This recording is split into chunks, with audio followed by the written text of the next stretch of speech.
Hey everybody, Nick here, and today I got a disassembly and maintenance video for you on this little guy right here. This is the Holt Specter. I know what you're thinking, Nick, you jackass. You just did a disassembly video on the Holt Specter. Well, yeah, that's true. The thing is, though, there's a slight difference. This is actually a different Holt Specter. What went on here is that I filmed my original review that you're going to watch tomorrow a good while ago, actually, probably a couple of months back. And after I filmed my review, because it was a very positive review, and I just did want to give whatever feedback I did have to the Holts, because they're doing good work, I shared the review with them ahead of time before anyone else saw it. Actually, my patrons saw it at the same time, but whatever. And they took the review to heart, and they actually made some changes. And in fact, they made some big changes. Big enough changes that it's worth, going through and showing off what they've done here. So we're going to go ahead and take this little guy apart here. And you'll find that there are some substantial differences. One thing that is not different, unfortunately, are the free spinning pivots here. Holtz, if you're listening, and I know you are, come on, guys, work with me here. But anyways, the free spinning pivot thing needs to be fixed, but I can just use two T15 drivers that I happen to have handy, and go ahead and pop this guy loose. So there you go. Let's go ahead and pop that out of there. The reason I'm doing a whole new disassembly video rather than just saying, hey, they made some things different, as a part of my follow-up review, which I'm actually going to air on Sunday, I believe, if I get it filmed in time, because my life is a little insane right now. But anyways, part of the reason I'm doing a second disassembly video, pardon me, is because they've done a major change here. A couple of them, actually. One of the first changes that you can see here is actually on the pocket clip, and I'll talk about some of this on the follow-up review. But you can see that this has gone from being a pocket clip where there is the screw in the top there to being a pocket clip where there is no screw. And in fact, it looks to me like, so they've got a hole, they've buried the end of the Chicago screw inside the clip here, such that the clip is got hidden hardware, and it still slots into this little slot here. It's a smart design, and it looks good, it works, no freaking problem with that. But that's actually not the most interesting change they've made here. Go ahead and pop that out of there. The most interesting change that they've made here, and I'm not actually going to do the full disassembly and clean out because, well, I did it the other day when I got this guy, and because it's substantially similar. But the biggest change here, aside from the fact that they gave me a mirror polished blade, which, guys, come on. You're just trying to expose the Shabazz, right? Anyways, the biggest change is right here. Take a look at this detent region here. I'll see if I can zoom in a little bit. They have gone from having that milled machine detent that I showed you last time to doing this instead, where they have this strong, like, cylindrical sort of detent. It's a flat detent along the lines of what you see from the Grimsmo's, North Arm knives, etc. It makes great, it basically does great things, but they've also got this little post right next to it, and that little post turns out to be interesting. They include with the knife a little tool. This tool is just a little tiny freaking hex key or another. You can see here it's not the most durable thing in the world, being the size it is, but you can then stick this little hex key right into this little hole right here, and that gets at this set screw, which is right next to the detent, and I'm going to try and get that in there, while at the same time on camera turning it. Come on, go in there. There we go, we're in. So watch this. I'm going to turn this little set screw from the bottom there, and you're seeing that it's popping out. Out.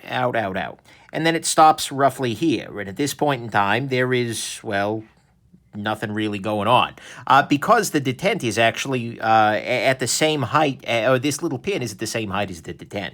This is actually a really cool idea. This is a dial-a-detent system, basically. And the reason that that's so interesting, the reason that it's kind of cool, is that they have actually basically... Okay, here, I'm sorry, let me back up here. The way that a knife's detent generally works is that there is a hole, or in this case a groove, cut into the blade here. And the hole, the ball that is, tends to fall into that little hole there. And so the depth that the ball falls into kind of controls the strength of the detent. Very often, if you get a maker who, for instance, doesn't make that ball stick out enough, you get a very weak detent, etc. Or if the ball and the hole don't fit properly. But the thing is, a big part of the detent's force is pulling that ball out of the little hole that it's in. And so by having this very cylindrical sort of detent here, they've got a very sharp angle here, and so it adds a lot of force. You need a lot of force to flip this guy out. So that makes for a hard detent. The thing is, by including this set screw right here next to it, check this out. As I turn this set screw here, you can see that the screw is actually keeping the, it's raising up relative to the detent. And what that means is that when the knife is closed, this little screw is going to be lifting up the lock bar, basically. It'll stop the detent from going all the way into that hole. And so there's only a certain amount of the detent that's underneath there. And as I continue to screw that out further, you can see here that it's now basically the same. And so as a result, the detent becomes very, very, very weak. And I'll kind of display that in real time in a moment here, but I'll go ahead and put it back together with a fully unscrewed, fully recessed, that is, detent here. One other thing to note, though, and I found this out yesterday adjusting this, is that you can actually pop that all the way out. The knife works fine if you do that. It just has the strongest detent that the knife can have, and actually that's about where I like it, so, it works out, but still, that's what's going on here. And actually, let me, while I'm doing this, because yesterday I didn't relubricate, he says, oh, I'm not going to do a full disassembly. I guess I am. So anyways, that's cool. So this has been an interesting experience. Like I said, I bought one of these guys off the Holts. A really interesting piece, as you'll find out in the review. And I love it. I love it. You'll see that there were a couple of little issues in there. Actually, there's exactly one big issue in there, that I talk about in the review. And after I sent it to them, they were like, yeah, actually, we agree. We're going to make some fixes here, and they've made some fixes. And so now I'm seeing one that's, post-fix. And you can see differences in like the lock bar, etc. But yeah, and so this took what was already a really great knife, and they made it really greater. I'm spoiling like freaking crazy here, but this has been an unconventional review, I guess. So I'm going to go ahead and put a little bit of lubrication here as well as on that screw, because why not, right? I'm going to go ahead and put a drop of lube there. A little bit on the detent ball, detent cylinder path. There you go. And we'll go ahead and drop this back on here. This is, by the way, from their refined series. They have kind of a grades of these knives. The refined series are very, very nicely done. That's what I reviewed the first time as well. But they also have a field grade that's a lot more... I don't want to say humble, because it's still a fancy-ass knife, but it's a little bit... But anyways, this is... And then they've got a Premier or something like that. I don't know, Aristocrat grade, whatever it's called. They've got that as well, and that's for things like your Damasteels and your fancy materials, etc. Put everything back together here. I'm going to go ahead and snap the clip back into position. Come on, clip. Snap into position. Part of it's going to be, I'm going to have to get the backspacer. There we go. Once the backspace is in place, everything can fall into place.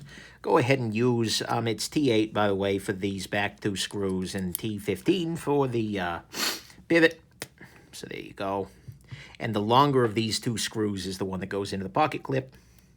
But yeah, so anyways, this is another one of those. This is not my knife, actually. This is a loaner that they sent to me after I, very explicitly, because they made this change to the detent, which, at least to the detent mechanically, because the last one had that kind of funky milled out one. But they completely redid the detent, and they wanted me to see, basically, what the new ones were like. And I didn't turn this down because, frankly, if I'm going to recommend something as strongly as I do, I want to make sure that the next version, the one that you are going to get as my viewer, is, just as good as the one that, I reviewed. And so that, this is a good opportunity for me to check it out. And so I'm delighted to say that the new detent is just as good as the old one, just more adjustable. But anyways, so there you go. Go ahead and release the lock bar tension a little bit there and tighten this down. Yeah, there we go. And that's a little too tight, so let's loosen that up. Sorry, the AC's coming on, but guys, it's Michigan. It's freaking hot. Okay, so that is the hardest that the detent can possibly be. Note, by the way, that the action is very, very freaking smooth. In fact, I would go so far as to say that I think this new version is a little bit smoother in the false shut than the original one was. So that's pretty awesome because the original one was pretty good too. Yeah, I'd say maybe a little bit. But anyways, what's really interesting here is that detent adjustment. So what I'm going to do here is do this detent adjustment. I've noticed that it tends to work better if you use the little tool while the lock bar is pulled up.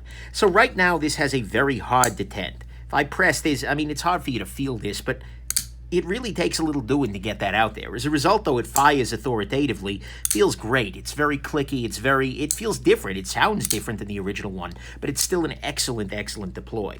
What I'm going to do now is tighten this guy down a little bit. So I'm going to move the set screw so it protrudes out a little bit. And what this is going to do is actually raise the... oh, actually, I think I need to do this with the lock bar open. Yeah.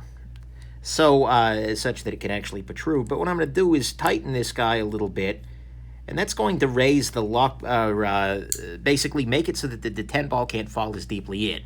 And at this point, actually, it hasn't changed all that much, but the detent is a little bit weaker than it was previously. It's still a great detent, mind you, but yeah. Now I've tightened it some more. Okay, now this is getting to the point where I would call this a softish detent. No, actually, this is still pretty hard.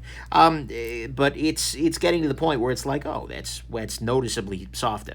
Now, pulling it out there. Okay, this is a softer detent. No, okay, still, but it feels a lot softer. It's still functional, and, you know, with the action being as good as it is, it's not a problem. And then here we go. This is going to make it ridiculous, or maybe even redonkulous. It's hard to say. And, yeah, at this point in time, it swings open without a whole lot of anything. So you don't want it like that. I mean, here it's just like, and what this basically means is that at this point, the set screw is so prominent that it's just not even, like the detent ball isn't actually fully engaging.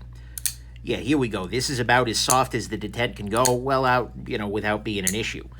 And so you can see it pops out pretty regularly.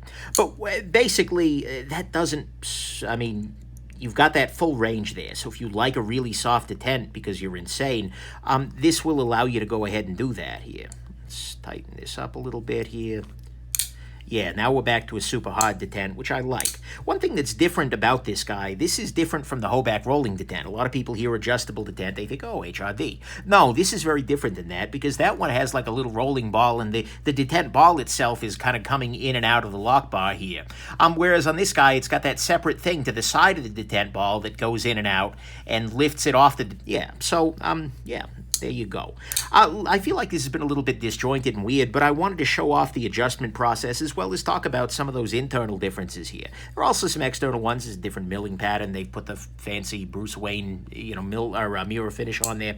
And, yeah, so anyways, there you go. I'm going to do a full follow-up review on the V2 version here. It's going to be a quick review, probably not by my, well, yeah, quick by my standards, not by yours, because, you know, a lot of things haven't changed. But yeah, that's kind of my plan right now. And keep an eye out for that. That'll launch on Sunday if I get a chance to film this. Otherwise, it'll be a little while after. Life is busy. Anyways, thank you all so much. Hope this has been interesting, and have yourselves just an absolutely wonderful rest of the day, and see if you can hold on to your excitement waiting for the follow-up. Bye now.